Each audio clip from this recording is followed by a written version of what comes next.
நாம் செய்திக்கு நேராய் கடந்து செல்வோம். எசேக்கியேல் எழுதின தீர்க்கதரிசன புத்தகம் 37ஆம் அதிகாரம் 1 சில வசனங்களை வாசித்து நாம் தியானம் செய்ய போகிறோம். சேர்ந்து வாசிப்போம். 37:1. கர்த்தருடைய கை என் மேல் அமர்ந்து கர்த்தர் என்னை ஆவிக்குள்ளாக்கி வெளியே கொண்டு போய் எலும்புகள் நிறைந்த ஒரு பள்ளத்தாக்கில் நடுவேலி நிறுத்தி என்னை அவைகளின் அருகே சுற்றி நடக்க பண்ணினார். இதோ பள்ளத்தாக்கின் வெற்ற வெளியிலே அந்த எலும்புகள் மகா திரளாய் கிடந்தது. அவைகள் மிகவும் உலர்ந்ததுமாயிருந்தது. அவர் என்னை நோக்கி, மனுபுத்திரனே, இந்த எலும்புகள் உயிரடையுமா என்று கேட்டார்.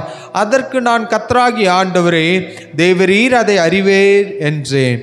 அப்போது அவர், நீ இந்த எலும்புகளை குறித்து தீர்க்க தரிசனம் உரைத்து அவைகளை பார்த்து சொல்ல வேண்டியது என்னவென்றால், உலர்ந்த எலும்புகளே, கர்த்தருடைய வார்த்தையை கேளுங்கள்.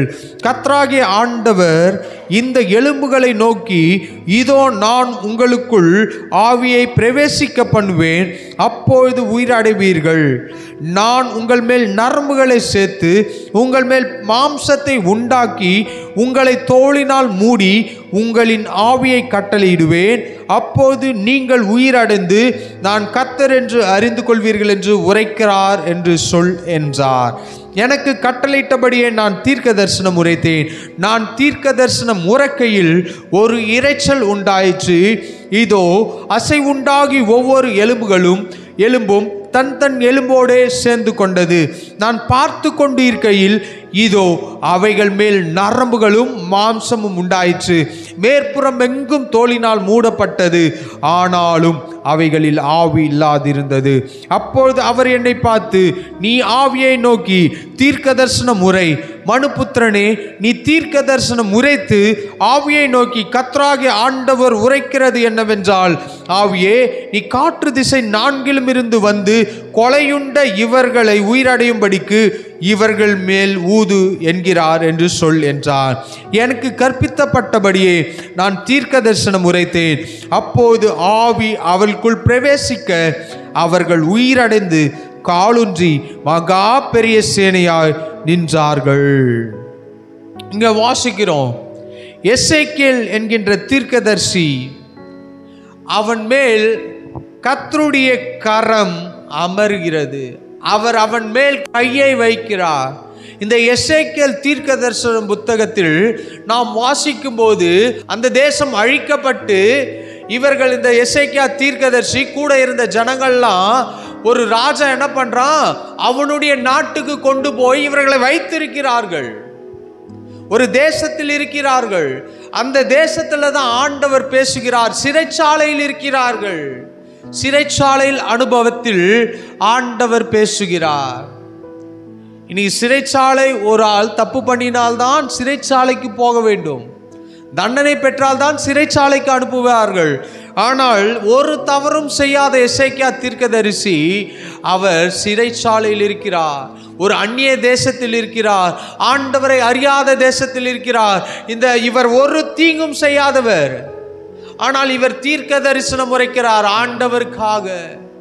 ஆண்டவர் என்னெல்லாம் சொல்கிறாரோ அது எல்லாம் ஜனங்களிடத்தில் பேசுகிறார். ஒரு நம்பிக்கையற்ற சூழ்நிலையில் ஜனங்கள் வாழ்ந்து கொண்டிருக்கிறார்கள். எங்களை விடுவிப்பவன் யார்? நாங்க இப்படி வந்து மாட்டிக்கிட்டோமே, எங்க தேசம் பாழாய் கிடக்கிறது, எங்களுடைய தேசத்தை விட்டு பல கிலோமீட்டர் அப்பாற்பட்ட ஒரு தேசத்தில் நாங்கள் அடிமைகளா இருக்கிறோம், சிறைச்சாலையில் இருக்கிறோம். எங்களை காப்பாற்ற யார் வருவார்? எங்களை தூக்கி எடுக்க யார் வருவாள்? அடுத்தது எங்களுடைய எதிர்காலம் எப்படி இருக்கும்? எங்களுடைய குடும்பம் எப்படி இருக்கும்? என் பிள்ளைகள் எப்படி இருப்பார்கள்? என் சந்ததி எப்படி இருக்கும்? அடுத்தது இந்த தேசத்தோடைய வாழ்க்கை முடிந்து போய்விடுமா என்று சொல்லி இந்த ஜனங்கள் வாழ்ந்து கொண்டு இருக்கிறார்கள். இந்த ஜனங்களிடத்தில் தான் எசேக்கியா தீர்க்கதரிசி மூலமாக கர்த்தர் பேசுகிறதை நாம் பார்க்கிறோம். ஃபர்ஸ்ட், ஆண்டவருடைய கரம் அவர்கள் மீது அமருகிறது. எசேக்கியா தீர்க்கதரிசி மீது அவருடைய கரத்தை வைத்து அவனை ஆவிக்குள்ளாக்கி வெளியே கொண்டு போகிறார். ஆண்டவருடைய பிரசன்னம் அவனை நிரப்புகிறது. அவனுடைய நம்பிக்கை, அவனுடைய எண்ணங்கள்லாம் அதற்கு பிற்பாடு எப்படி இருந்திருக்குன்னா, யார் ஆண்டவரே எங்களை விடுவிப்பா? அவர் மாம்சத்திலிருந்து அநேக காரியங்களை யோசித்து கொண்டு இருப்பார். இன்னைக்கு நம்முடைய வாழ்க்கையில சில பிரச்சனைகள், சில போராட்டங்கள் வரும்போது நாம் சிந்தித்து கொண்டு இருக்கிறோம், என்ன ஆக போகுது தெரியலையே, யாருக்கிட்ட போய் என் பிரச்சனை சொல்ல போறேன்னு தெரியலையே, யாருக்கிட்ட போய் நான் என்ன சொல்லி என்ன செய்வேன், எனக்கு ஒரு நம்பிக்கை இல்லாத சூழ்நிலை இருக்கிறோமே என்று சில நேரம் மனதுக்குள்ளே யோசித்து கொண்டு இருப்போம். சில நேரம் மனிதரிடத்தில் பேசி கொண்டு இருப்போம். இப்பேற்பட்ட ஒரு சூழ்நிலை இவனோ நினைச்சிட்டு இருக்க, ஆண்டவரே நாங்கள் அடிமையா இருக்கிறோம், சிறைச்சாலையில் இருக்கிறோம், நாங்கள் எப்போ இங்கிருந்து வெளியே போக போகிறோம், எப்போ இந்த தேசத்தை விட்டு நாங்கள் எங்கள் சொந்த தேசத்துக்கு போக போகிறோம், எப்பொழுது உம்மை ஆராதிக்க போகிறோம், எப்பொழுது உம்மை துதிக்க போகிறோம், எப்பொழுது உம்மை நோக்கி பார்க்க போகிறோம், இதெல்லாம் மனதுக்குள்ள ஓடி இருந்திருக்கும் எசேக்கியா தீர்க்கதரிசிக்கு. ஏனென்றால் அவர் ஒரு தீர்க்கதரிசி, ஆண்டவருடைய சத்தத்தை அதிகமாய் கேட்டவர், ஆண்டவருடைய சத்தத்தை அதிகமாய் அவர் கேட்டு கேட்டு ஜனங்களோடு பேசினவர். இப்பேற்பட்டவருடைய வாழ்க்கையில பிரச்சனை வராமல் இல்லை. சிறைச்சாலை அனுபவத்தில் இருக்கும்போது கர்த்தர் அவனை ஆவிக்குள்ளாக கொண்டு போனார், வேற ஒரு மனிதனாய் மாற்றுகிறார். அவருடைய பிரசனம் வந்தபோது அவன் இருந்த சூழ்நிலையில் இல்லாமல் வேற ஒரு சூழ்நிலைக்கு ஆண்டவர் கொண்டு போகிறார். அவனுடைய கவலையெல்லாம் மறக்க பண்ணுகிறார். இப்பொழுது ஆண்டவர் சொல்றாரு, என்ன பண்றார் தெரியுமா? அந்த முதலாம் வசனம், கர்த்தருடைய கை என் மேல் அமர்ந்து கர்த்தர் என்னை ஆவிக்குள்ளாக்கி வெளியே கொண்டு போய் எலும்புகள் நிறைந்த ஒரு பள்ளத்தாக்கில் நடுவிலே நிறுத்தி. எலும்புகள் நிறைந்த ஒரு பள்ளத்தாக்கு, ஒரு சுடுகாடு, சுடுகாட்டில் கொண்டு போய் நிறுத்துகிறார். இன்னைக்கு நம்ம சொல்றோம்ல, கல்லறைன்னு சொல்றோம், இதெல்லாம் சொல்றோம். அங்க மரித்து போய் பல ஆயிரம் ஜனங்கள் அந்த இடத்துல பல ஆண்டுகளுக்கு முன்பாக மரித்து போய் விட்டார்கள். 10 வருஷம் இருக்கலாம், 20 வருஷம் இருக்கலாம். இப்போ அங்கே பார்க்குறாரு, ஆண்டவர் ஆவிக்குள்ளாக கொண்டு போய் ஒரு பள்ளத்தாக்கில் நடுவிலே நிறுத்தி அங்கே என்ன பண்ணுறாருனா, எசேக்கியேல் பார்க்கிறார். அவர் என்ன பண்றாராம், பள்ளத்தாக்கில் நடுவே நிறுத்தி என்னை அவள் அருகே சுற்றி நடக்க பண்ணினார். இப்போ அந்த பள்ளத்தாக்கில் சுற்றி வர பண்ணுகிறார். அவன் அதை சுற்றி நடந்து வருகிறான். அவன் பார்க்கும்போது ஒவ்வொரு எலும்பா தெரியுது. கை ஒரு பக்கம், கால் ஒரு பக்கம், தலை ஒரு பக்கம். இதெல்லாம் எப்போ கிடைக்கும்? ஒரு ஆட்கள் மரித்து பல ஆண்டுகள் ஆனாதான் இதெல்லாம் பார்க்க முடியும். அதுவும் நம்ம ஆண்டவர் ஆவிக்குள்ளாகி கொண்டு போகிறார். அந்த எலும்புகள்லாம் கண்ணுக்கு தெரியுது. இன்னைக்கு நம்ம புதைச்சி வைக்கிறோம். ஒரு ஆள் மரித்தா ஒரு பெட்டியில போட்டு அதை உப்பை போட்டு அதில் துணியை போட்டு என்னெல்லாம் நம்மளால பண்ண முடியுமோ பண்ணி புதைத்து வைக்கிறோம். ஆனால் இந்த பள்ளத்தாக்குல ஆண்டவர் காமிக்கிறது, சுற்றி இருக்கிற அந்த பள்ளத்தாக்குல ஒரே மனுஷனுடைய எலும்புகள். அந்த எலும்பெல்லாம் பார்க்கும்போது நமக்கு எப்படி இருக்கும்? ஒரு எலும்பு பார்க்குறோன்னா நம்ம என்ன நினைப்போம்? இவங்க இறந்து எவ்வளோ வருஷம் ஆச்சுன்னு தெரியல. நம்ம அந்த எலும்பெல்லாம் பார்க்கும்போது என்ன நினைப்போம்? உயிர் வந்துடும் அப்படின்னு நினைப்போமா? மரிச்சு போயிட்டான், அவ்வளோதான். யாருடைய எலும்போ இப்படி கிடக்குது, இப்படி சிதறி போய் கிடக்குது, அது நரி தோண்டுச்சா, மனுஷன் தோண்டானா, இப்படிலாம் நம்ம யோசிப்போம், சிந்திப்போம். சில ஆட்கள் பார்த்து பயந்து ஓடிடுவாங்க.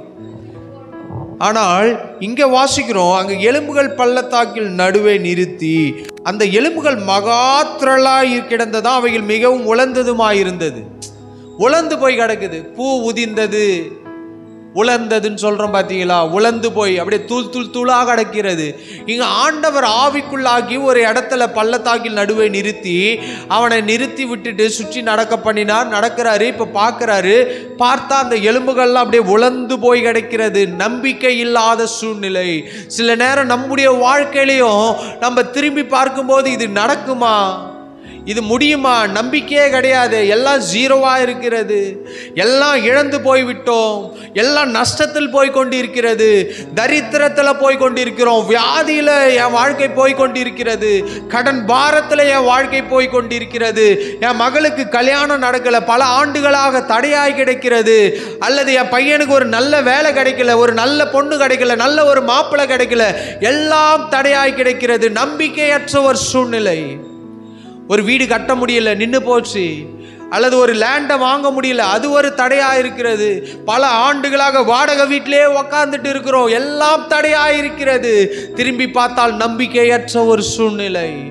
இன்னைக்கு அநேக நேரங்களில் நம்முடைய வாழ்க்கையிலையும் ஏதோ ஒரு பாதையில, ஏதோ ஒரு விதத்துல நாம் கடந்து சென்று இருக்கலாம். ஒரு காலத்தில் நன்றாயிருந்தோம், ஒரு காலத்தில் நன்றாய் வாழ்ந்தோம், ஒரு காலத்தில் ஆசீர்வாதமாய் இருந்தோம், அநேகருக்கு ஆசீர்வாதத்தை கொடுத்தோம், அநேகருக்கு உதவி பண்ணினோம். இன்னைக்கு இருக்கிற சூழ்நிலை பார்க்கும்போது யாராவது நமக்கு உதவி பண்ண மாட்டார்களா? யாராவது என் வீடை தேடி வந்து ஏதாவது கொடுக்க மாட்டார்களா? அப்படிப்பட்ட சூழ்நிலை நாம் கடந்து சென்று இருக்கலாம், கடந்து சென்று கொண்டிருக்கலாம். ஆனால் நம்மை பார்த்து தான் ஆண்டவர் சொல்றாரு, அந்த உலர்ந்து போய் இருக்கிற அந்த எலும்புகளை பார்த்து அவர் என்ன பண்றாருன்னா பேச சொல்கிறார். அவர் என்னை நோக்கி, மனுபுத்திரனே, இந்த எலும்புகளை உயிரடையுமா என்று கேட்டார். ஃபர்ஸ்ட் அவர் நம்ம கிட்ட கேட்கிறார், நடக்குமா, முடியுமா, நீ நம்புறியா? அவர் கேட்ட உடனே நம்ம இந்த இடத்துல நம்ம இருந்த, ஆண்டவரே உங்களுக்கு தெரியாதா, என்ன என்னால் செய்ய முடியுமா? நானே பாவம் சிறைச்சாலையில் இருக்கிறேன், என்னை யாருன்னா காப்பாற்றி விட மாட்டாங்களா இருக்கிறேன், என்னை யாராவது விடுதலை பண்ண மாட்டாங்களா இருக்கிறேன். உம்மை நம்பி தானே நான் தீர்க்க தரிசனம் உரைச்சேன், உம்மை நம்பி நான் பேசினேன். இது இல்லாமல் நீங்கள் ஒரு எலும்புகள் பள்ளத்தாக்கில் நடுவில் நிறுத்தி அந்த செத்த எலும்புகள்லாம் பார்க்க வச்சு அது பாரு உலர்ந்து போய் கிடக்குது. ஆண்டவரே, இது என்ன தான் நீங்கள் நினச்சிட்டு இருக்கிறீங்க? என்னை பார்த்து என்ன தான் செய்ய போகிறீங்க? உங்களை நம்பி தானே நான் ஊழியத்துக்கு வந்தேன், உங்களை நம்பி தானே நான் என்ன பண்ணுறேன், இதெல்லாம் சொன்னனே, என்னை இப்போ ஒரு சிறைச்சாலை அனுபவத்தில் நான் இருக்கிறேனே அப்படின்னு பேசாமல் ஆண்டவர் கேட்டதுக்கு அவன் பதில் சொல்கிறான், கர்த்தராகிய ஆண்டவரே தேவரீர் அதை அறிவீர் என்றேன். ஆண்டவர் சில நேரம் நம்மிடத்தில் பேசும்போது, நம்மிடத்தில் அவர் வாக்குத்தத்தங்களை கொடுக்கும்போது, அவருடைய பிரசனத்தில் நாம் வரும்போது ஒரு கொஸ்டின் வரும், ஒரு கேள்வி நமக்கு வரும். இல்லை, ஆண்டவரே கேட்பார், நீ நம்புறியாமா? உடனே என்ன சொல்லணும்? எஸ் ஆண்டவரே, உண்மை நம்புறேன்னு. நான் உண்மைதான் ஆண்டவரை நம்பி இருந்தேன், உண்மைதானே ஆண்டவரை சார்ந்திருந்தேன், உண்மைதானே ஆண்டவரை நோக்கி உம்முடைய நான் ஒரு உண்மை அறியாத ஒரு கோத்திரத்திலிருந்து, உம்மை அறியாத ஒரு மார்க்கத்திலிருந்து வந்தனே ஆண்டவரே, நீ ஆண்டவரே இப்படி பண்ண. அவர் கேட்பாரு, நடக்குமா நடக்காதா, நீ நம்புறியா? நம்புறன்னு சொல்லிட்டு போ. இங்க இவன் எசேக்கியா ஆண்டவரை பார்த்து அந்த எசேக்கியா தீர்க்க சொல்றாரு, தேவரே நீர் அறிவீர், நீ உமக்கு தெரியும் ஆண்டவரே, நீங்க தானே என்னை கொண்டு வந்திருக்கீங்க, நீங்க தானே இந்த பள்ளத்தாக்கில் நடுவில் நிறுத்தினீங்க, நீங்க தானே இந்த எலும்புகளுக்கு நடுவை சுற்றி நடக்க பண்ணினீங்க, நீங்க தானே என்னை உம்முடைய கரை என் மேலே வச்சிங்க, அப்போ நீங்க அறிவீங்க ஆண்டவரே. அவனுடைய வாழ்க்கையில அந்த இடத்தில் நிற்கும் போது அநேக எண்ணங்கள் வந்திருக்கும். நம்ம சிம்பிளா இங்க ஆண்டவர் வசனத்தை எழுதி இருக்கிறார், ரொம்ப வளவளன்னு எழுதாம அங்க கொண்டு போய் ஃபர்ஸ்ட் நிறுத்துறார். நின்ன உடனே அவன் என்ன நினைச்சிருப்பான்? என்ன ஆண்டவரே, நீங்க உலர்ந்த எலும்புகள் பள்ளத்தாக்குல நிறுத்தி இருக்கிறீங்க, நான் நிம்மதியா தூங்கி இருந்தேன், திடீர்னு பார்த்தா உம்முடைய சொப்பனம், உம்முடைய கரம் வந்து என் மேல அமர்ந்துச்சு, கையை வச்சிங்க, திடீர்னு ஆவிக்குள்ளாக மாற்றப்பட்டேன், என் சரீரம் தான் இங்கே இருக்குது, நான் என்னை ஒரு இடத்துக்கு கொண்டு போயிட்டீங்க, வேற இடத்துக்கு கொண்டு போயிட்டீங்க, அங்கே கொண்டு போய் என்னை நிறுத்தி அந்த பள்ளத்தாக்க எல்லாம் சுற்றி பார்க்க பண்ணுறீங்க, எலும்பெல்லாம் பார்க்க பண்ணீங்க, நிறுத்தினீங்களா ஆண்டவரே? நீங்கள் தானே ஆண்டவரே செஞ்சீங்க, நீங்கள் தானே என்னை கொண்டு வந்தீங்க, எதுக்கு கொண்டு வந்தீங்க அப்படின்னு அவன் யோசித்து கொண்டு இருந்திருப்பான். அவர் ரெண்டாவது அதெல்லாம் நடந்து வான்னு சொல்கிறார். நீங்கள் நம்ம நடப்போமா? சுடுகாட்டில் ஒரு ஆள் மரிச்சு போனால் அந்த பக்கம் கூட போகிறதில்ல, பாதி பேர் மரிச்சு போனால் அவங்க வீட்டு வாசலுக்கு போகிறதில்ல, பாதி பேர் சுடுகாடு பக்கம் மரணம் என்றாலே ஒரு பயம் வந்து விடுகிறது சில ஆட்களுக்கெல்லாம். மரணம் அந்த செய்தி கேட்டால் இவங்களுக்கு மரணம் வந்த மாதிரி அப்படியே நெஞ்ச பிடிச்சிக்கிட்டு பயந்து போய் அப்படியே ஒரு மாதிரி இருந்துட்டு, இப்போ எசேக்கியா தீர்க்கதரிசி அந்த பள்ளத்தாக்கு நடுவில் அந்த எலும்புகள்லாம் பார்க்கும்போது ஒரு பக்கம் வேதனையாக இருந்திருக்கும். எதுக்கு ஆண்டவர் இங்கே கொண்டு வந்தார் தெரியல, புரியல, ஆனாலும் நடக்க பண்ணினார். அதுக்கப்புறம் ஆண்டவரை கேட்குறாரு, நீ நம்புறியாப்பா? இந்த எலும்புகள் உயிரடையுமாப்பா? இந்த எலும்புகள் உயிரடையுமா? ஆண்டவர் என்ன பேசியிருக்கணும் அந்த இடத்துல? எப்பா இந்த எலும்புகளை பார்த்து பேசுன்னு சொல்லாம எசேக்கியேல் கிட்ட கேட்கிறாரு. அந்த சூழ்நிலை அவன் எசேக்கியா தீர்க்கதரிசி பார்க்கிறான். சூழ்நிலைகள் நம்பிக்கையற்ற சூழ்நிலை. ஏன்? அவனுக்கு தெரியும் ஒரு ஆள் மரித்து விட்டால் அவன் மீண்டும் உயிரோடு வருவது கடினம். ஆண்டவர் எல்லாரையும் உயிரோடு எழுப்பவில்லை. அந்த எலும்புகள் மரித்து போய் பல ஆண்டுகள் ஆன சரீரங்கள் எலும்புகள்லாம் கிடக்கிறது. அவனுடைய எண்ணங்கள்லாம் எதுக்கோ இங்கே கொண்டு வந்திருக்கிறார், எதுக்கு கொண்டு வந்தார் தெரியல, இப்படிலாம் யோசிச்சுட்டு இருக்கும்போது இப்போ ஆண்டவர் சொல்றாரு, அந்த எலும்பை பார்த்து உயிர் அடையுமான்னு கேட்டா நம்ம என்ன சொல்லியிருப்போம்?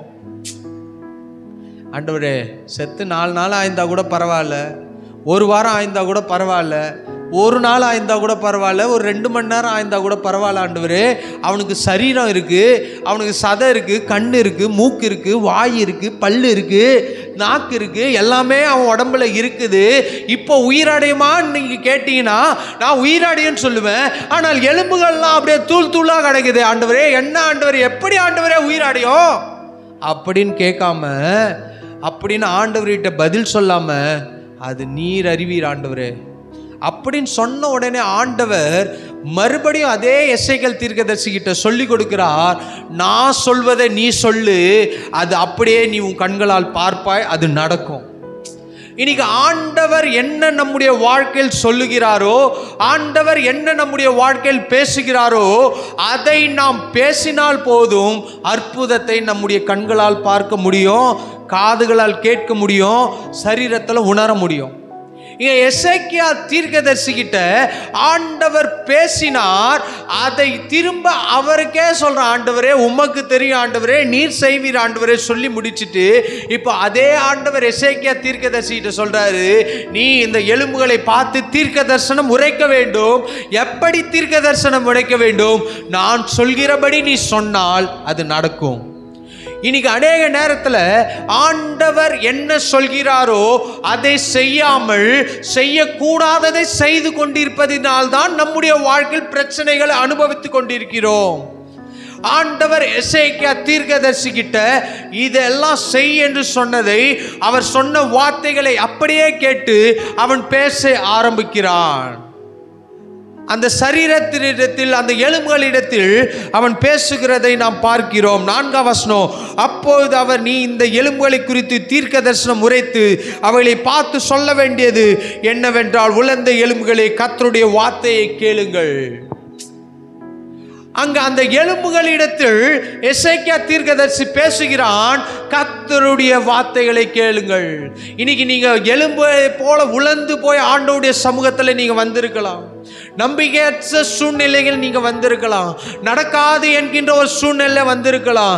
மனிதர்கள் சொல்லியிருப்பார்கள், இது உன் வாழ்க்கையில முடியாது, நடக்காது, உனக்கு ஒரு சப்போர்ட்டும் கிடையாது, உங்ககிட்ட பணம் இருக்கா, செல்வாக்கு இருக்கா, அரசு அதிகாரிகளை உனக்கு தெரியுமா, எம்பி தெரியுமா, எம்எல்ஏ தெரியுமா, அப்படிலாம் மனிதர்கள் பேசியிருப்பார்கள். ஆனால் இங்கே எசேக்கியேல் தீர்க்கதரிசிக்கு ஆண்டவர் என்ன சொன்னாரோ அதை செய்தான். எதுக்கு இதை சொல்றேன்? இன்னைக்கு மனிதர்கள் முடியாது முடியாது சொல்லும்போது ஆண்டவர் சொல்றாரு, கர்த்தருடைய வார்த்தையை கேளுங்கள். உங்க நம்பிக்கையற்ற சூழ்நிலை கர்த்தருடைய வார்த்தையை தியானிங்கள். நம்பிக்கையற்ற சூழ்நிலை இன்னும் அவருடைய வார்த்தைகளை பேசுங்கள். இங்க உலர்ந்து போன எலும்பு கிட்ட ஆண்டவர் பேச சொல்கிறார், உலர்ந்த எலும்புகளே கர்த்தருடைய வார்த்தையை கேளுங்கள். இங்க உயிரோட இருக்கிறவர்களே கர்த்தருடைய வார்த்தையை கேளுங்கள். ஆண்டவர் ஒரு உலர்ந்த எலும்பு கிட்ட பேச முடியும்னா, இன்னைக்கு உங்ககிட்டயும் என்கிட்டயும், அது யாரா இருந்தாலும், எவ்வளவு பெரிய அதிகாரியா இருந்தாலும், எவ்வளவு பெரிய எம்பியா இருக்கலாம், முதலமைச்சராக இருக்கலாம், பிரைம் மினிஸ்டரா இருக்கலாம், அவர் அம்பானியா இருக்கலாம், இந்த தேசத்திலே நம்பர் 1 பணக்காரராக இருக்கலாம், எவ்வளவு பெரிய ஆளா இருந்தாலும் ஆண்டவருடைய வார்த்தையை கேட்கும் போதுதான் ஆண்டவர் அவர்களை உண்மையான ஒரு ஆசீர்வாதத்துக்குள் கொண்டு செல்கிறார். அவருடைய வார்த்தையை கேளுங்கள். இப்போ எப்பேற்பட்ட மனிதனையும் அவரால் மாற்ற முடியும். ஒரு உலர்ந்த எலும்பு கிட்ட போய் கர்த்தருடைய வார்த்தையை கேளுங்கள் அப்படின்னா என்ன பேசியிருப்பாங்க? எசேக்கியா சிரிக்கல.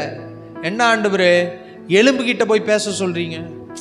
இனி நம்ம சொல்லுவோம், வியாதியஸ்தர்கிட்ட போயிட்டு ஆண்டவருடைய வார்த்தையை சொல்லுங்க. ஐயோ அண்ணன், அவங்க சாக போகிறாங்கப்பா, நீங்கள் போய் அவங்க கேன்சரில் மறிக்க போகிறாங்க, அவங்ககிட்ட போயிட்டு ஆண்டவர் சுகத்தை கொடுப்பான்னு சொல்லிடுறீங்களே, இதை எப்படி ஆண்டவரே நான் போய் சொல்லுவேன்? நமக்கே ஒரு என்ன வரும், கேள்வி வரும்.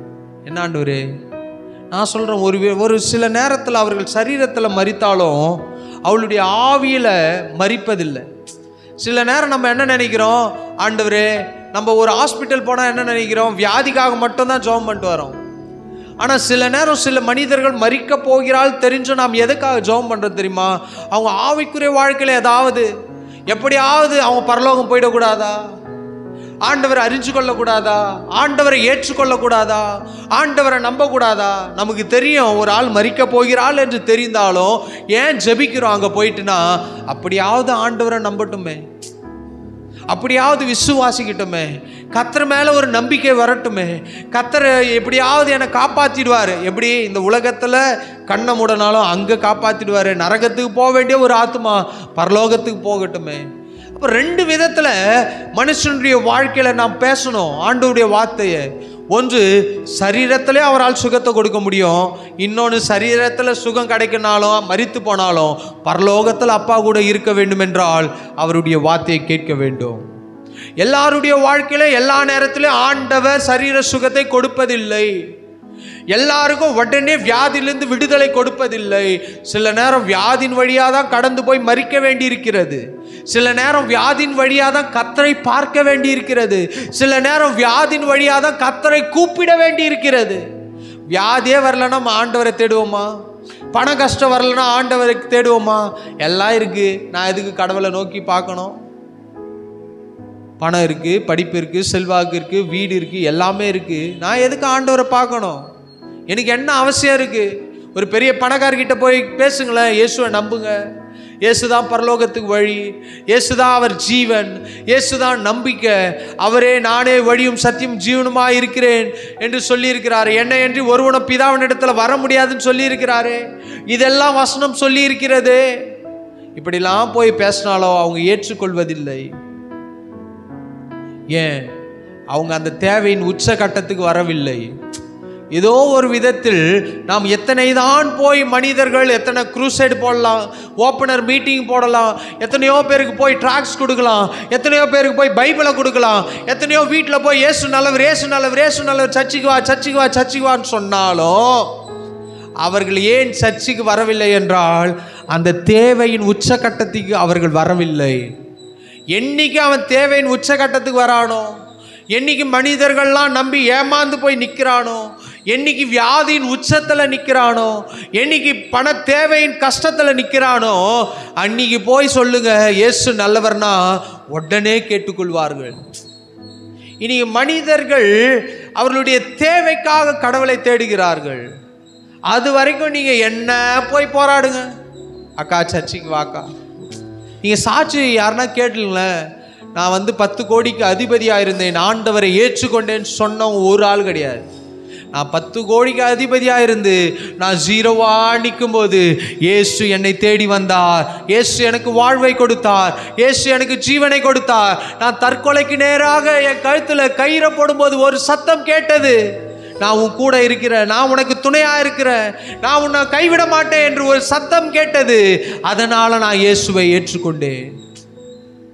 இன்னைக்கு நம்ம நினைக்கிறது காரியம் என்ன தெரியுமா? ஆண்டவரே பல வருஷமா அவங்களுக்கு ஜெபம் பண்றேன், ஏன் சபைக்கு வரமாட்டாங்க? உடனே கோச்சிப்போம், என் அக்காக்காக 10 வருஷமா ஜெபம் பண்றேனே, என் அண்ணனுக்காக 10 வருஷமா ஜெபிக்கிறேனே அப்படின்னு சொல்லி அநேக காரியங்களை என்ன பண்றாங்க, நம்ம புலம்பிக் கொண்டிருக்கிறோம். ஆனால் என்னைக்கு அவர்களுடைய தேவையின் உச்சம் வருகிறதோ, என்னைக்கு அவங்க தேவை என்று நிற்கிறார்களோ, அன்னைக்கு நீங்க போய் பொறுமையா பக்கத்தில் உட்காந்து ஆண்டுடைய அன்பை சொல்லும்போது நீங்க சபைக்கு வான் கூப்பிட தேவையில்ல, அவங்களே வந்து நிற்பார்கள். இன்னைக்கு ஏன் சபையில் ஆத்துமாக்கள் வரல? எத்தனையோ நாள் போறேன் பார்க்குறேன், வாங்க வாங்கன்னு கூப்பிட்டாலும் வருவதில்லைன்னா அவங்களுக்கு எல்லாம் இருக்கிறது. ஏன் கடவுளை தேட வேண்டும்? ஏன் கடவுளை நோக்கி பார்க்கணும்? எதுக்கு இங்கே 2 மணி நேரம் வேஸ்ட் பண்ணோம்? சினிமாவுக்கு போகலாம், பார்க்குக்கு போகலாம், பீச்சுக்கு போகலாம், தேட்டருக்கு போகலாம், எங்கே வேணாலும் போய் நேரத்தை ஸ்பெண்ட் பண்ணலாமே. இங்கே வந்தால் பாட்டு பாடு, கையை தூக்கு, காலை தூக்கு, உக்காரு, எழும்பு, தெரியாத பாட்டை பாடிங்கிறாரு, தெரிஞ்ச பாட்டை பாட மாட்டுறாரு. இன்னைக்கு வந்தால் அப்படியே சோர்வா போகுது. இதெல்லாம் யோசிச்சுன்னு பாதி பேர் வரதில்லை. நான் இங்கே வரத்தே ஒரு 5 பேர் தான், நான் எதுக்கு அங்கே போய் உக்காரணும்? இப்படியெல்லாம் ஜனங்கள் மனம் போன போக்கில் வாழ்ந்து கொண்டிருக்கும் போது இன்னைக்கு கர்த்தரை தேடுகளுக்கு தான் ஒரு நன்மையும் குறைபடாது.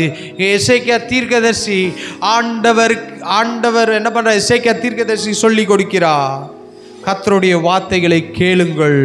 5ஆம் வசனம், கர்த்தராகிய ஆண்டவர் இந்த எலும்புகளை நோக்கி, இதோ நான் உங்களுக்குள் ஆவியை பிரவேசிக்க பண்ணுவேன், அப்போது உயிரடைவீர்கள். நான் உங்கள் மேல் நரம்புகளை சேர்த்து உங்கள் மேல் மாம்சத்தை உண்டாக்கி உங்களை தோலினால் மூடி உங்களில் ஆவியை கட்டளையிடுவேன், அப்போது நீங்கள் உயிரடைந்து நான் கர்த்தர் என்று அறிந்து கொள்வீர்கள் என்று உரைக்கிறார் என்று என்றார். ஆண்டவரே சொல்யூஷன் கொடுக்கிறார். அந்த எலும்புகளுக்குள்ள என்ன பேசணும்? இன்னைக்கு சில நேரம் நம்முடைய வாழ்க்கையில என்ன செய்வது என்று தெரியாமல் இருக்கும்போது அவர் சொல்றாரு, உன்மேல் என் கண்ணை வைத்து ஆலோசனை சொல்லுவேன், நீ நடக்க வேண்டிய வழியை நான் உனக்கு காட்டுவேன்ப்பா, உன் மேல என் கண்ணை வயசு ஆலோசனை சொல்லுவேன்னா என்ன அர்த்தம் தெரியுமா? இன்னைக்கு எசேக்கியா தீர்க்கதரிசிகிட்ட ஆண்டவர் சொல்றாரு பாருங்க, நான் சொன்னதெல்லாம் செஞ்சா போதும், நான் சொன்னதை நீ அப்படியே பேசு. அவனோ அதை கேட்டுக்கொண்டான். கேட்டுக்கொண்டது மாத்திரமில்ல, அதுக்கப்புறம் வசனம், எனக்கு கட்டளையிட்டபடியே நான் தீர்க்க தரிசனம் உரைத்தேன். நான் தீர்க்க தரிசனம் உரைக்கையில் ஒரு இரைச்சல் உண்டாயிற்று, இதோ அசை உண்டாகி ஒவ்வொரு எலும்பும் தன் தன் எலும்போடே சேர்ந்து கொண்டது. இப்ப எசேக்கியா தீர்க்க தரிசனம் உரைக்கிறார்.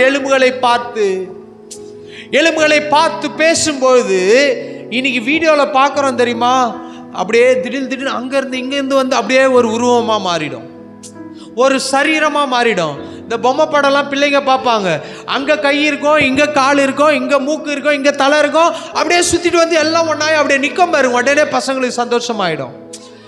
அன்னைக்கு எசேக்கியா தீர்க்கதரிசி அந்த உலர்ந்த எலும்புகளின் பள்ளத்தாக்கில் நடுவில் நின்று கொண்டு ஆண்டவருடைய வார்த்தையை பேசும்போது, அங்கே உலர்ந்து போய் கிடக்கிற எலும்புகள், சிதறி போய் கிடக்கிற எலும்புகள், தனித்தனியாக கிடக்கிற எலும்புகள், தலை ஒரு பக்கம் இருக்குது, கால் ஒரு பக்கம் இருக்குது, கை ஒரு பக்கம் இருக்குது, மண்டை ஒரு பக்கம் இருக்குது, நெஞ்சு எலும்பு ஒரு பக்கம் இருக்குது, அப்புறம் முட்டி ஒரு பக்கம் இருக்குது. போது அங்க வசனத்துல வாசிக்கிறோம், அவன் தீர்க்க தரிசனம் உரைத்த உடனே அந்த எலும்புகள் தன் தன் எலும்புகளோட சேர்ந்து கொண்டது. இன்னைக்கு உங்க குடும்ப வாழ்க்கையில, இன்னைக்கு தனிப்பட்ட வாழ்க்கையில சில நேரம் சில குடும்ப உறவுகள் பிரிந்து போய் கிடக்கலாம், தனியாக கிடக்கலாம். உங்ககிட்ட பேசி பல வருஷம் ஆயிருக்கலாம், உங்ககிட்ட உங்களை விட்டு மகள் தனியா போயிருக்கலாம், அல்லது எங்கேயோ ஒரு இடத்துல இருக்கிறாங்க, பார்க்க முடியாத ஒரு இடத்துல இருக்கிறாங்க, பேச முடியாத ஒரு இடத்துல இருக்கிறாங்க. ஆனால் கர்த்தருடைய வார்த்தை நாம் நம்பும் போது, விசுவாசிக்கும் போது, எப்பேற்பட்ட மனிதனையும் நம்மிடத்தில் அவர் கொண்டு வர அவர் போதுமானவராயிருக்கிறார். சில நடக்காத காரியங்கள் ஆண்டவர் நடக்க செய்வார். நம்முடைய வாழ்க்கையில் அவர் செய்து முடிப்பார். மகனுடைய வாழ்க்கையில, மகளுடைய வாழ்க்கையில டாக்டர்கள் சொல்லலாம், இது நடக்காது, இது முடியாது, இது ஆகாது, எல்லாம் முடிஞ்சு போச்சு, எலும்புகளுக்குள்ள பலன் கிடையாது, வயசாகி போச்சு, சரீரத்தில் செல்லு வேலை செய்யல, எல்லாருக்கும் சுரக்கிற மாதிரி உங்க சரீரத்தில் அந்த செல்கள் சுரப்பதில்லை, ரத்த ஓட்டம் இல்லை, இதெல்லாம் டாக்டர்கள் சொல்லுவார்கள். ஆனால் நாம் வசனத்தை பேச வேண்டும். பேசும்போது இல்லாத இடத்தில் இருந்து ஆண்டவர் ஒன்றை நமக்காக உருவாக்குகிறவராயிருக்கிறார். இங்க பேசின உடனே தன் தன் எலும்புகளோடு சேர்ந்து கொண்டதுன்னா என்ன அர்த்தம் தெரியுமா? அந்த சரீரத்தின் எலும்புகள் சிதறப்பட்டு கிடக்கிறது. சில நேரம் குடும்பங்கள் சிதறி கிடக்கும், சில நேரம் ஆவிக்குரிய வாழ்க்கையில சிதறி கிடப்போம், சில நேரம் வேலையினால வேலை கிடைக்காம துரத்தப்பட்டு இருப்போம், நல்ல வேலையில இருந்திருப்போம், நஷ்டத்துல போயிடுவோம், எல்லாம் கைவிடப்பட்ட சூழ்நிலை. கர்த்தருடைய வார்த்தை பேசும்போது கர்த்தரே எல்லாவற்றையும் அவர் சேர்த்து வைக்க போதுமானவராயிருக்கிறார், அவர் இணைக்க போதுமானவராயிருக்கிறார். நம்முடைய வாழ்க்கையில எதையும் கொடுக்க அவர் போதுமானவராக இருக்கிறார். அது மாத்திரமல்ல, நான் பார்த்து கொண்டிருக்கையில் இதோ அவைகள் மேல் நரம்புகளும் மாம்சமும் உண்டாயிற்று. ஆண்டவருடைய வார்த்தையை அங்க பேசும்பொழுது அங்கங்க கிடந்த எலும்புகள் வந்து விட்டது. ஒரு எலும்பு கூடு, நான் மதுராந்தகம் ஸ்கூல்ல படிக்கும்போது ஒரு பாக்ஸுக்குள்ள ஒரு எலும்பு கூடு இருக்கும். தலை, கை, காலு, போல்டு, முட்டி எல்லாமே என்ன பண்ணியிருப்பாங்கன்னா, இன்றைக்கும் போனால் இருக்கான்னு தெரியல, நான் பார்த்து ஒரு 25 வருஷம் முன்னாடி சொல்கிறேன், 20 வருஷம் முன்னாடி அந்த போல்டு நெட்டெல்லாம் போட்டு கை காலை ஜாயின் பண்ணி அந்த எலும்பு இப்படி இருக்கும். அதை ஆட்டி விட்டிங்கன்னா ஆடும். ஏன்? அதுக்கு உயிர் இல்லை, போல்டு நெட்டு போட்டு தான் இருக்குது கையில் போல்டு. அப்போலாம் அதை பார்த்தா பயமாக இருக்கும். அது பசங்களுக்காக டீச்சிங்காக வச்சிருக்கிறாங்க. உண்மையாகவே ஒரு மனிதனுடைய எலும்பா அது உருவாக்கப்பட்டதா எனக்கு தெரியல. ஆனால் அதை பார்க்கும்போது மனிதனுடைய எலும்புகள், நெஞ்சு எலும்பு இதெல்லாம் அப்படியே கை கால் முட்டி இன்னைக்கு அப்படியே ஃபுல்லாக வெள்ளையாக இருக்கும். அப்படியே பார்த்து பார்த்து நான் பழகி இருக்கிறேன். இப்போ எசேக்கியா தீர்க்கதரிசியும் இப்போ அந்த தீர்க்கதரிசன வார்த்தையில் பேசினோன்னே எலும்புகள்லாம் வந்துடுச்சு. எலும்பு வந்துடுச்சு, ஒன்றா ஆயிடுச்சு. போல்ட்டு போடலை, நெட்டு போடலை. இன்னைக்கு ஒரு ஆப்ரேஷன் அடிபட்டுச்சுன்னா பிளேட்டு வைக்கிறாங்க. அன்றைக்கி அந்த உடஞ்சி போன எலும்புக்கு பிளேட்டு வைக்கலை, எதுவுமே பண்ணல. எல்லா எலும்புகளும் ஒன்றாயிடுச்சு. இன்னைக்கு ஆண்டோடைய வார்த்தையை நாம் கேட்கிட்டு இருக்கிறோம். இன்னைக்கு நம்முடைய வாழ்க்கையிலும் ஏதோ ஒரு கை கால் வலி, மூட்டு வலி, முதுகு வலி, எந்த வழியில்னா நம்ம கஷ்டப்பட்டு இருந்தாலும் அவருடைய வார்த்தை வரும்போது, அவருடைய பிரசனம் வரும்போது ஆண்டவர் எல்லாவற்றையும் மாற்ற போதுமானவராக இருக்கிறார். அங்கே எல்லாம் சரீரம் இப்போ இது எப்படி இருக்கிறது, அந்த வார்த்தை எலும்பெல்லாம் இப்படி நிற்குது. இப்படியே நம்மளாம் அந்த ஐயோ நாடா இப்படி நிற்குது பயப்படுவோம்.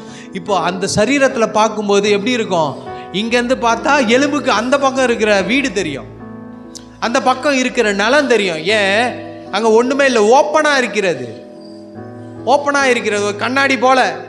இன்னைக்கு எலும்பை மட்டும் பார்க்குற எசேக்கியா தீர்க்கதரிசி அப்போது அவர் பார்த்து கொண்டிருக்கையில் நரம்பு வருகிறது. அந்த நரம்பு வந்தால் தான் கை கால் அசைக்க முடியும். சில ஆட்களுக்கு நரம்பு தளர்ச்சி வந்துச்சுன்னா ஆடிட்டே இருக்கும். உன் எலும்பு ஸ்ட்ராங்காக இருந்து என்ன பிரயோஜனம், உன் சரீரம் ஸ்ட்ராங்காக இருந்து என்ன பிரயோஜனம். நரம்பு தளர்ச்சி வந்துச்சுன்னு வச்சிங்களேன், அவ்வளோதான். கையை தூக்க முடியாது, காலை தூக்க முடியாது, நடக்க முடியாது. ஏன் நரம்பு அங்கே வேலை செய்யலை. இன்றைக்கி நம்ம கையெல்லாம் வேலை செய்யுதுன்னா எதனால் வேலை செய்யுது, நரம்பு. எலும்பு மட்டும் இருந்தால் வேலைக்காகாது. அப்போ அவன் பார்த்து கொண்டு இருக்கையில் நரம்புகள் வருகிறது. நரம்புகள் அசைக்க வேண்டிய அந்த சக்தி நரம்புக்குள் இருக்கிறது. ஆண்டவர் எலும்பை மாத்திரம் ஒன்னாக்கல, அடுத்தது நரம்பை கொடுக்கிறார் வேலை செய்வதற்கு, அசைப்பதற்கு. அது வந்துட்டு அடுத்தது தோல், நரம்பு. அவர் எவ்வளோ பெரிய டாக்டர் பார்த்தீங்களா ஆண்டவர். அந்த எலும்பு ஒன்னாக்குறாரு, அடுத்தது எலும்பு மாத்திரம் இருந்தால் என்ன பண்ண, நடக்க முடியுமா, நரம்பை உண்டாக்குகிறார். மூன்றாவது சதை. இன்னைக்கு சில நேரம் சில ஆட்களுக்கு ஆக்சிடென்ட் ஆகி சதை ஒட்டாமல் இருக்கும், அல்லது மற்ற காரியங்கள் ஏதோ உடம்புல நம்முடைய சதையில் தோலில் பிரச்சனை இருக்கும். அதை கூட அவரால் மாற்ற முடியும். அவரால் முடியாதது ஒன்றுமே இல்லை. ரெண்டாவது சதை, மூணாவது சதை, நாலாவது தோல். இது எல்லாம் ஒன்றாய் மாறி ஒரு சரீரம் உண்டாயிற்று. நான் 8ஆம் வசனம், நான் பார்த்து கொண்டிருக்கையில் இதோ அவைகள் மேல் நரம்புகளும் மாம்சம் உண்டாயிற்று. மேற்புறம் எங்கும் தோலினால் மூடப்பட்டது, ஆனாலும் அவைகள் ஆவி இல்லாது இருந்தது. எல்லாம் வந்துச்சு. இப்போ பேசுறார் எசேக்கியேல், உலர்ந்து போன எலும்பாய் கிடந்தது என்ன மாதிரி ஒரு சரீரமாய் இப்பொழுது நின்று கொண்டிருக்கிறது, அல்லது படுத்து கொண்டிருக்கிறது. நிற்க வாய்ப்பில்லை, படுத்து கொண்டிருக்கிறது. இப்போ பார்ப்பாரு, ஏய் நம்ம மச்சா மாதிரி இருக்கிறாரு, நம்ம மாமா மாதிரி இருக்கிறாரு, நம்ம தாத்தா மாதிரி இருக்கிறாரு. அப்படிலாம் மூஞ்ச பார்த்தாலும் எழும்ப மாற்றியே பிணம் போல இருக்கிறது. சில நேரம் நம்முடைய வாழ்க்கையிலையும் எல்லாம் இருந்தும் சில நேரம் இப்படி தான் இருக்கிறோம். தோல் இருக்குது, சரீரம் இருக்குது, அப்படின்னா என்ன அர்த்தம், ஆசீர்வாதங்கள் எல்லாமே இருக்குது, அனுபவிக்க முடியலை. எசேக்கியா தீர்க்கதரிசி எல்லாம் தீர்க்கதரிசனம் உரைத்த பிற்பாடு எல்லாம் நடந்தது, ஆனால் ஆவி உள்ள இல்லை. இன்னைக்கு ஆண்டவர் எதிர்பார்க்கிற காரியம் ஆவிக்குரிய மனுஷனாய் வாழ வேண்டும். ஆண்டவர் எல்லாம் செய்து விட்டார், அங்கே எல்லாம் நடந்து கொண்டிருக்கிறது. 8-9 வசனங்களில் வாசிக்கும் போது, இப்போ 9ஆம் வசனம், அப்போது அவர் என்னை பார்த்து நீ ஆவியை நோக்கி தீர்க்க தரிசனம் முறை. இன்னைக்கு அந்த எலும்புகள் நிறைந்த பள்ளத்தாக்குல இப்போ பல ஆண்டுகளுக்கு முன்பாக மரித்தவர்கள்லாம் அழகழகாக இருந்திருப்பாங்க. சதை வந்துடுச்சு, தோல் வந்துடுச்சு, கை கால்லாம் சூப்பராக இருக்கு, ஆனால் படுத்து கொண்டிருக்கிறார்கள். இன்னைக்கு கிறிஸ்தவ வாழ்க்கையிலையும் அநேகர் என்ன பண்ணுறாங்கன்னா, இப்பேற்பட்ட ஒரு சூழ்நிலை இருக்கிறாங்க. ஆவி இல்லை, ஆவியே கிடையாது, ஆனால் அழகாக இருப்பார்கள். ஆவியே இருக்காது, ஆராதனைக்கு போவார்கள். ஆவியே இருக்காது, பாட்டு பாடுவார்கள். ஆவியே இருக்காது, துதிப்பார்கள். ஆவியே இருக்காது, ஊழியம் செய்வார்கள். ஆவியே இருக்காது, கொடுப்பார்கள். ஆவியே இருக்காது, எல்லாம் பண்ணுவார்கள். ஆனால் இங்க ஆண்டவர் எதிர்பார்க்கிறது ஆவி உள்ள வேணும், அவருடைய ஆவி, அவருடைய சுபாவம். இன்னைக்கு யார் வேணாலும் பணம் கொடுக்கலாம், யார் வேணாலும் சபைக்கு சேர் வாங்கி கொடுக்கலாம், யார் வேணாலும் ஒரு லைட் வாங்கி கொடுக்குறேன்னு சொல்லலாம். ஆனால் கர்த்தருடைய ஆவி அவளுக்குள் இருக்கிறதா? கர்த்தருடைய வார்த்தை அவளுக்குள் இருக்கிறதா? அவரை நம்புகிறார்களா? இன்னைக்கு எத்தனையோ பேர் ஒரு எலெக்ஷன் நேரத்தில் நான் சபைக்காக இதை செய்வேன் அதை செய்வேன் சொல்லிட்டு போவாங்க, ஜெயிச்சா வாங்கி கொடுப்பாங்க, ஆலயத்துக்கு வர மாட்டார்கள். ஆவி இல்லை. அங்க ஆவி வேணும், கர்த்தருடைய ஆவி வேணும். எசேக்கியேல் மேல கர்த்தருடைய கரம் அமர்ந்து ஆவிக்குள்ளாக்கி, இன்னைக்கு ஆண்டவருடைய அபிஷேகம் ஒரு மனுஷனுக்கு தேவை. அபிஷேகம் இல்லாமல் எதையும் செய்ய முடியும், ஆனால் அபிஷேகம் இருக்கும்போது எல்லாவற்றையும் செய்ய முடியும். இங்க ஆண்டவர் எதிர்பார்க்கிற காரியம் என்ன தெரியுமா? இன்னைக்கு உலர்ந்த எலும்புகளை போல இருந்தோம், ஆண்டவர் ஒன்னாய் மாற்றினார், நரம்பை கொடுத்தார், சதை கொடுத்தார், தோலினால் மூடினார். ஆனால் அவருடைய ஆவி இல்லை. இன்னைக்கு ஆவி இல்லாதனால்தான் ஆலயத்துக்கு பாதி பேர் போவதில்லை. அந்த கர்த்தருடைய பயம் இல்லை. ஞாயிற்றுக்கிழமைனா ஒயின் ஷாப்புக்கு போகிறார்கள், சினிமா தியேட்டருக்கு போகிறார்கள், ஞாயிற்றுக்கிழமை கல்யாணம் வச்சா கல்யாணத்துக்கு போகிறார்கள், ஞாயிற்றுக்கிழமை காது குத்துனா போய் காது குத்துற இடத்துல போய் உட்கார்ந்து கொண்டு இருக்கிறார்கள். அவர்கள் என்னெல்லாம் சொல்றார்களோ அதையெல்லாம் செய்கிறார்கள். மாமா கோச்சிப்பாரு, மச்சான் கோச்சிப்பாரு, நாத்தனார் கோச்சிப்பாரு, மாமியார் கோச்சிப்பாங்க, எல்லாம் கோச்சிப்பாங்க. கர்த்தர் கோச்சிப்பாரு நினைச்சீங்களா? அவர் கோச்சிக்க மாட்டாரா? பாருங்க. அப்போ ஆண்டவர் எதிர்பார்க்கிற காரியம், அவர் மணவாளன், நாம் மணவாட்டி. மணவாளன் என்ன எதிர்பார்க்கிறாரோ மணவாட்டி அதை செய்யணும். கணவன் என்ன எதிர்பார்க்கிறாரோ மனைவி செய்யணும். அப்படி செய்யலனா வாழ்க்கையில பிரச்சனைகள். இன்னைக்கு அநேக நேரத்தில் நீதான் எனக்கு எல்லாம் என்று சொல்லிவிட்டு நாம் வேற எங்கேயோ போயிட்டு நீதான் என் செல்லம், நீதான் என் குட்டி, நீதான் என் புட்டி, நீதான் என் பாசம், நீதான் என் நேசம் எல்லாம் சொல்லி வாழ்க்கையில ஜீரோவாய் நின்று கொண்டிருக்கிறான் அநேகர். ஆனா உண்மையுள்ள தெய்வத்தை, உண்மையாய் நேசிக்கிற தெய்வத்தை, உண்மையாய் நம்ம போஷிக்கிற தெய்வத்தை பார்ப்பதில்லை. எப்ப தெரியுமா அவர் நோக்கி பார்ப்பாரு? அந்த நீதான் என் நேசம், பாசம், அன்பு, செல்லம் எல்லாம் கைவிட்டு நிற்கும் போது அப்பதான் ஆண்டவரே நீர் எவ்வளவு நல்லவர் ஆண்டவரே. அப்பயே நினைச்சேன் ஏமாத்திடுவான், அப்பயே நினைச்சேன் ஏமாத்திடுவா, அப்பயே அந்த அக்கா என்னை ஏமாத்தோன்னு நினைச்சேன். எப்பதான் நமக்கு புத்தி தெளியும் அப்பதான் அவருடைய ஆவி உள்ள வரும். நம்ம சின்ன வயசுல சண்டே கிளாஸ் புக்கெல்லாம் பார்த்தீங்கன்னா ஒரு ஆர்ட் படம் போட்டு அதுக்குள்ள ஒரு பன்னி இருக்கும். பன்னி இருக்கும்போது ஆண்டவர் வெளியே இருப்பார் படத்துல. அங்க திருடு, விபச்சாரம், வேசித்தனம், கொள்ளை, கொலை, திருட்டு, பொறாமை, மன்னிக்காத குணம் இதெல்லாம் இருக்கும்போது ஆண்டவர் இருதயத்தை விட்டு வெளியே. இப்போ ஆண்டவர் இன்னொன்று பிக்சர் இருக்கும். இயேசு கிறிஸ்து உள்ளே வரும்போது அந்த திருடு, பொறாமை, கெட்ட எண்ணம் இதெல்லாம் வெளியே போயிடும். இன்னைக்கு நாம் எந்த இடத்தில் நின்று கொண்டு இருக்கிறோம், எந்த பொசிஷன்ல இருக்கிறோம், அது நம்ம மனசாட்சிக்கு தெரியும். உங்ககிட்ட சிஸ்டர் நீங்க எப்படி இருக்கிறீங்க, நீங்க உண்மையா சொல்லுங்கன்னா யார் உண்மையா சொல்லுவா? நானும் சொல்ல மாட்டேன், நீங்களும் சொல்ல மாட்டோம். நான் நேற்று ராத்திரி போய் பக்கத்து வீட்டில் செல்போன் இருந்தது, அதை தூக்கிட்டு கொண்டு வந்தேன். நான் மைக்க பிடிச்சி சொல்லுவான். நேற்று ராத்திரி பக்கத்து வீட்டு அக்கா 100 ரூபாய் கடன் கேட்டுச்சு, நான் பாக்கெட்டில் வச்சுக்கினே இல்லைன்னு சொல்லிட்டேன் ஆண்டவரே. அப்படிலாம் நம்ம இங்கே சொல்ல மாட்டோம். எதுக்கு இதெல்லாம் சொல்கிறேன்? நம்முடைய சூழ்நிலை எப்படி இருக்கிறது என்று நம்ம ஆவிக்குரிய வாழ்க்கைக்கு நமக்கு தெரியும்.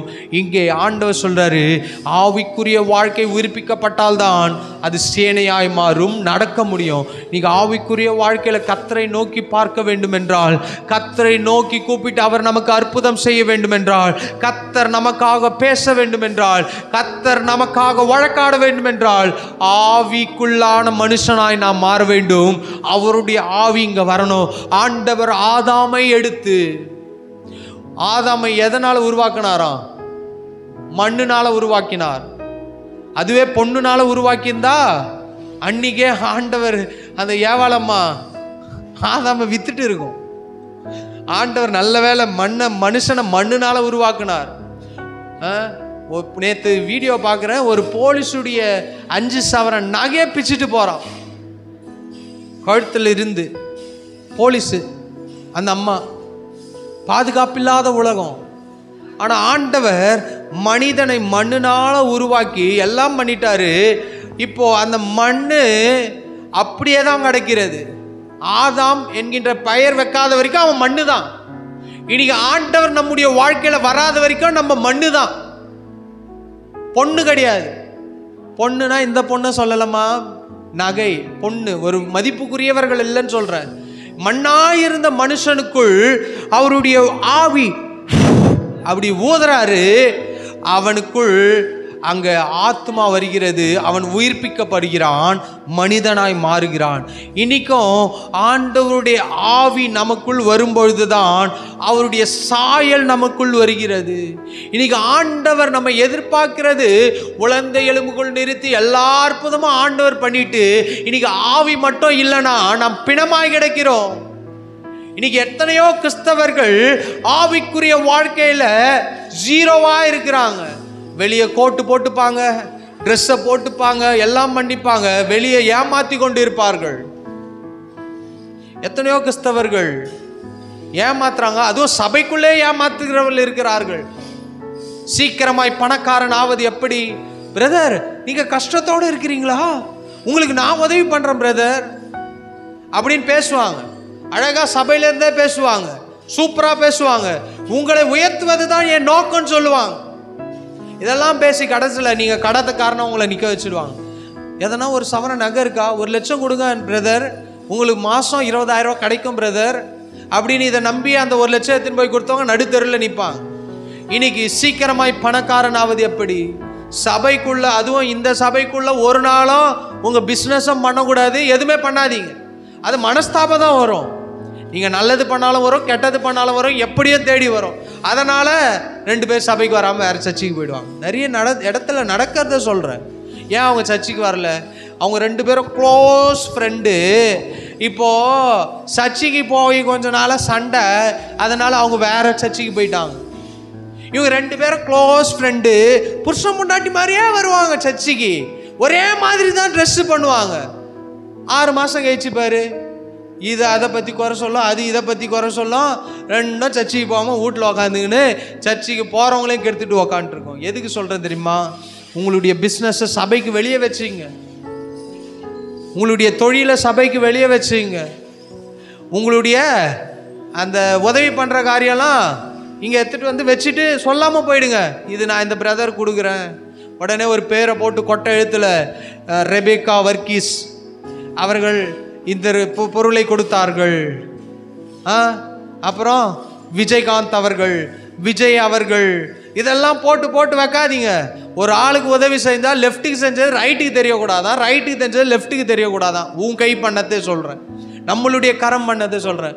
இன்னைக்கு நம்ம ஒரு ஆளுக்கு சட்டை வாங்கி கொடுத்துட்டு அவர் இது போறாரு, அவருக்கு நான் தான் சட்டை வாங்கி கொடுத்தேன் சிஸ்டர், தெரியுமா உனக்கு?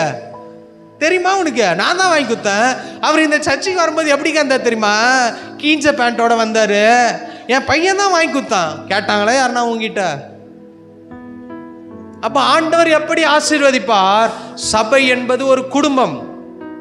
உதவி பண்ணுங்க கஷ்டத்தோட இருக்கிறவங்களுக்கு, அது தெரியாம பண்ணுங்க. நம்ம குடும்பம் குடும்பம்னு சொல்லிட்டு எல்லாம் பேசிட்டு குடும்பத்தில் இருக்கிறவங்க கிட்ட எல்லாம் பிடிக்கின்னு ஓடக்கூடாது. அந்த குடும்பத்தில் ஒரு ஆளுக்கு பிரச்சனைனா நம்ம தான் ஹெல்ப் பண்ணணும். ஒரு ஆள் வியாதியாக இருக்கிறாங்க, ஒரு சபையில் அவங்க ரொம்ப கஷ்டப்படுறாங்க, நம்ம ஒரு 100 விசுவாசி இருக்கிறோம், அவங்களால ஒன்றும் பண்ண முடியாது, என்னாலே கொடுக்க முடியாது அப்படின்னா ஆளுக்கு ஒரு 10 ரூபா போட்டு கொடுத்தா கூட ஒரு 10,000 ரூபா அவங்க கையில் கொடுக்க முடியும், ஒரு 1000 ரூபாவது கொடுக்க முடியும். எதுக்கு சொல்கிறேன்? ஒரு ஆளால் மொத்தமாக கொடுக்க முடியலானோ நம்ம குடும்பம் பேசுகிறோம், பரலோகம் நம்ம எல்லாம் ஒரு சொந்தக்காரன்னு பேசுகிறோம், ஒரு கல்யாண வீட்டுக்கு நீங்கள் எங்கள் சொந்தம்னு பேசுகிறோம். ஆனால் வியாதி நேரத்தில் அவங்கள நம்ம எப்படி பார்க்குறோம்? ஒரு மனிதன் கஷ்டத்தோடு இருக்கும்போது எப்படி பார்க்குறோம்? ஒரு மனிதன் கண்ணீரோடு இருக்கும்போது எப்படி பார்க்குறோம்? ஒரு ஆள் 10 ரூபா கொடுத்தா போதுங்க, எத்தனையோ பேருக்கு உதவி செய்யலாம். அதுக்குன்னு எல்லா நேரத்துலையும் நம்ம கேட்கணும்னு அவசியம் கிடையாது.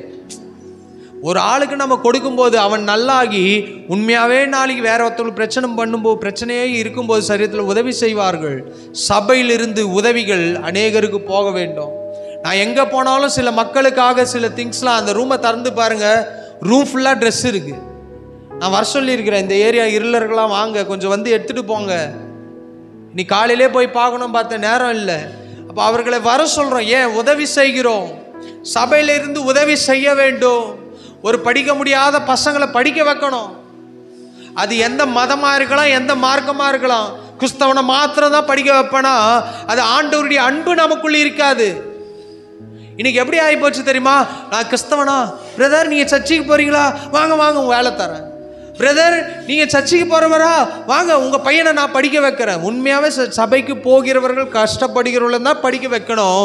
அதை விட வெளியே இருக்கிறவங்களையும் நாம் நேசிக்க வேண்டும், அவர்களையும் நாம் தாங்க வேண்டும். இது கர்த்தருடைய ஆவி நமக்குள் இருக்கும்போது நாம் நம்மை மாத்திரம் பார்த்து கொள்ள மாட்டோம், மற்றவர்கள் மீதும் கரிசனை நமக்குள் வரும். இன்னைக்கு நான் சபையில் இருக்கிற அம்மாக்கும் அப்பாக்கும் ஐயாக்கும் தாத்தாக்கும் பாட்டிக்கும் மாத்திரம் உதவி செய்தேன் என்றால் எனக்குள் ஆண்டவருடைய அன்பு இல்லை. வெளியில் இருக்கிறவங்களையும் பார்க்கணும். மதத்தையோ மார்க்கத்தையோ அவர் யாராக இருக்கலாம், அவளுக்கு போய் உதவி செஞ்சுட்டு நான் போயிட்டு நீங்கள் எந்த மதம் எந்த மார்க்கம் கேட்கணும் அவசியமே இல்லை. சபைக்கு வாங்கன்னு கூப்பிடலாம், அன்பில் வாங்க. அங்கே போயிட்டு அவங்கள ஒவ்வொரு வாரமும் டார்ச்சர் பண்ணக்கூடாது. சில ஆட்கள்லாம் ஒரு ஆள் கிடச்சிட்டா போதும், அவங்களே ஃபோட்டோ எடுத்து இவர்களுக்காக நீங்கள் உதவி செய்யுங்கள், ஜிபே பணம் அனுப்புங்கள். அவர் ஒரு வாரம் தான் போய் உதவி செஞ்சுருப்பார், ஆனால் வருஷம் ஃபுல்லாக அந்த ஃபோட்டோவை வச்சு பணம் கேட்டுட்டு இருப்பார். சில ஆட்கள் பண்ணுகிறது சொல்கிறேன். அப்படி பண்ணக்கூடாது. நீங்கள் உதவி செய்கிறீங்களா, அதுக்குரிய கணக்கு கொடுங்க, சொல்லுங்க, இதெல்லாம் நாங்கள் பண்ணுறோம், இதெல்லாம் செய்கிறோம். அதே நம்ம என்ன பண்ணக்கூடாது, தொழிலாய் மாற்றி விடக்கூடாது. ஆண்டவருடைய அன்பு இருக்கும்போது நாம் மற்றவர்களை நேசிக்கிறோம். இன்னைக்கு சில நேரம் ஆண்டவருடைய அன்பு இல்லாதனால்தான் மற்ற மனிதர்களை எதிரியை போல பார்க்கிறார்கள், ஏளனமாய் பார்க்கிறார்கள். ஒரு கடைக்கு போறீங்க, அங்கே அந்த ஒரு யாரோ ஒருத்தவங்க ட்ரெஸ் அழுக்கோட இருக்கிறாங்க, நம்ம இச்சிட்டாங்கன்னா ஏய் தள்ளிப்போ அப்படிலாம் பேசாதீங்க. அவங்களுக்கு ஒரு ஆள் நல்ல ட்ரெஸ்ஸு கொடுத்தா ஏன் அவங்க அப்படி இருக்கிறாங்க, அவங்ககிட்ட அவங்கள போய் அற்பமாக எண்ணாதீங்க. ஒரு பஸ் ஸ்டாண்டில் நிற்கிறீங்க, ஒரு யாரோ ஒருத்தர் ஒரு நரிக்குறவர் நிற்கிறாரு, உடனே பூக்க புடத்து மூஞ்ச சுழிக்கத்து அதெல்லாம் பண்ணாதீங்க. நம்ம சில ஆட்கள்லாம் பண்ணுறாங்க, ஐயோ தள்ளிப்போ இங்கே ஏன்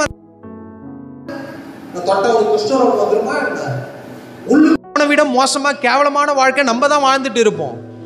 எதுக்கு இதெல்லாம் சொல்கிறேன்? கர்த்தருடைய ஆவி நமக்குள் இருக்கும்போது, கர்த்தருடைய வசனம் நமக்குள் இருக்கும்போது, அவருடைய பிரசனம் இருக்கும்போது ஆண்டவர் சொல்றாரு, உன்னை போல பிறனை நேசி. உன் வீட்டில் ஒரு பையன் அப்படி இருந்தா நீ பண்ணுவியா? ஒரு நாடகத்தில் நடிக்கிறான் அழுக்கான ட்ரெஸ்ஸை போட்டு, அதனால் வந்து டேய் ஐயோ என் பிள்ளையல்லன்னு சொல்கிறோமா? இன்னைக்கு ஆண்டவர் எதிர்பார்க்குற காரியம், அவருடைய ஆவி நமக்குள் இருக்கும்போது, அவருடைய பிரசனம் நமக்குள் இருக்கும்போது நாம் அவருடைய சாயலாய் மாறுகிறோம். இன்னைக்கு அநேகருடைய வாழ்க்கையில் அவருடைய சாயல் இல்லை. ஆண்டவருடைய சாயல் என்பது அவருடைய தோற்றம் அல்ல, அவருடைய குணாதிசயம். குணாதிசயம், அந்த குணாதிசயத்தில் என்னென்ன இருக்கு? அன்பு இருக்கு, பாசம் இருக்கு, நேசம் இருக்கு, கொடுக்கிறது இருக்கு, உதவி செய்வது இருக்கிறது. ஒரு ஆள் வியாதினா போய் அவர் தேடி பார்க்கிறார். அவர் வியாதியஸ்தவன் என்று கண்டு, அநேக ஆண்டுகளாய் வியாதியஸ்தன் என்று கண்டு, அவன் பெதஸ்தா குளத்தில் இருக்கிறான் என்று கண்டு தேடி போகிறார். இன்னைக்கு ஒரு ஆள் வியாதினா நாம் தேடி போகணும், அதுதான் ஆண்டவருடைய அன்பு. ஒரு ஆள் வியாதினா விசாரிக்கணும், அதுதான் ஆண்டவருடைய அன்பு. ஒரு ஆள் கஷ்டப்படுறாங்கன்னா உதவி பண்ணணும், அதுதான் ஆண்டவருடைய அன்பு. இது எதுவுமே இல்லாவிட்டால் நம்ம அந்த உலர்ந்த எலும்புகளை போல, எலும்பு நரம்பு வரலாம், சதை வரலாம், தோல் வரலாம், ஆவி இல்லையே, பிரயோஜனம் என்ன? ஒன்றுமே இல்லை. ஆண்டவர் அடுத்து சொல்றாரு பாருங்க, அப்போது அவர் என்னை பார்த்து, நீ ஆவியை நோக்கி தீர்க்க தரிசனம் உரை, மனுபுத்திரனை நீ தீர்க்க தரிசனம் உரைத்து ஆவியை நோக்கி கர்த்தராகிய ஆண்டவர் உரைக்கிறது என்னவென்றால், ஆவியை நீ காற்று திசை நான்கிலும் இருந்து வந்து கொலையுண்ட இவள் மேல் உயிரடையும்படிக்கு இவள் மேல் ஊது என்கிறார் என்று சொல் என்றார். எனக்கு கற்பித்தபடியே நான் தீர்க்க தரிசனம் உரைத்தேன். அப்போது ஆவி அவளுக்குள் பிரவேசிக்க அவர்கள் உயிரடைந்து காலூன்றி மகா பெரிய சேனையாய் நின்றார்கள். கொலை செய்யப்பட்டவர்கள், கொலை செய்யப்பட்டவர்கள், எந்த சூழ்நிலையில் கொல்லப்பட்டார்கள் என்று தெரியல, எந்த சூழ்நிலையில் அவர்கள் மரித்தார்கள் என்று தெரியல. ஆனால் அவர்களை ஆண்டவர் ஒரு பெரிய சேனையாய் மாற்றினார். இன்னைக்கு ஆவிக்குரிய வாழ்க்கையில் நீங்கள் கொல்லப்பட்டு இருக்கலாம். பிசாசானவன் உங்களை வஞ்சித்திருக்கலாம். பிசாசானவன் உங்களை அழித்திருக்கலாம். பிசாசானவன் வாழ்க்கையில் ஆண்டவரே எப்படியாவது நான் சபைக்கு போகணும்னு நினைக்கும் போது ஏதோ ஒரு தடை வரலாம். ஆனால் ஆவி உங்களுக்குள் வரும்போது எல்லா தடைகளும் உடையும். கர்த்தருடைய பிரசனம் வரும்போது எல்லா தடைகளும் ஆண்டவர் மேற்கொள்ள செய்வார். கர்த்தருடைய வார்த்தை கேட்கும்போது அவருடைய வார்த்தை உங்களுக்குள் ஜீவனை கொடுக்கும். இங்க காலூன்றி நின்று மகா பெரிய சேனை, அது வரைக்கும் மரித்தவர்கள், அது வரைக்கும் உலர்ந்து போன எலும்பு, அது வரைக்கும் நடக்காது முடியாது. இப்போது அதை பார்க்கும்போது ஒரு சேனை, ஒரு யுத்தம் பண்ணுகிற ஒரு இராணுவம், அந்த அளவுக்கு ஆண்டவர் மாத்திட்டாரு. இன்னைக்கு உங்களுடைய வாழ்க்கையில ஆண்டவர் உங்களுக்குள்ள ஆவியை கொடுக்கும்போது ஆண்டவர் ஒரு சேனை. சேனை என்பது என்ன? இராணுவம். சேனைகளின் கர்த்தர் நம்மோடு இருக்கிறார். டிரான்ஸ்லேஷன்ல இராணுவத்தின் தேவன் நம்மோடு இருக்கிறார். சேனை என்பது அவர்கள் ஒரு இராணுவ வீரர்களை போல இருந்தார்கள்.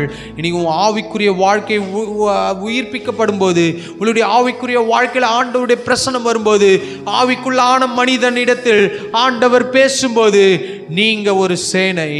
உங்களால் முடியாதது ஒன்றுமே இல்லை. இந்த வாரம் ஆண்டவர் சொல்றாரு, ஆவியில உயிர்ப்பிக்கப்படுங்கள். ஆவியில என்ன பண்ணுங்க? ஆண்டவரோட உறவாடுங்கள், அவரோட பேசுங்கள்.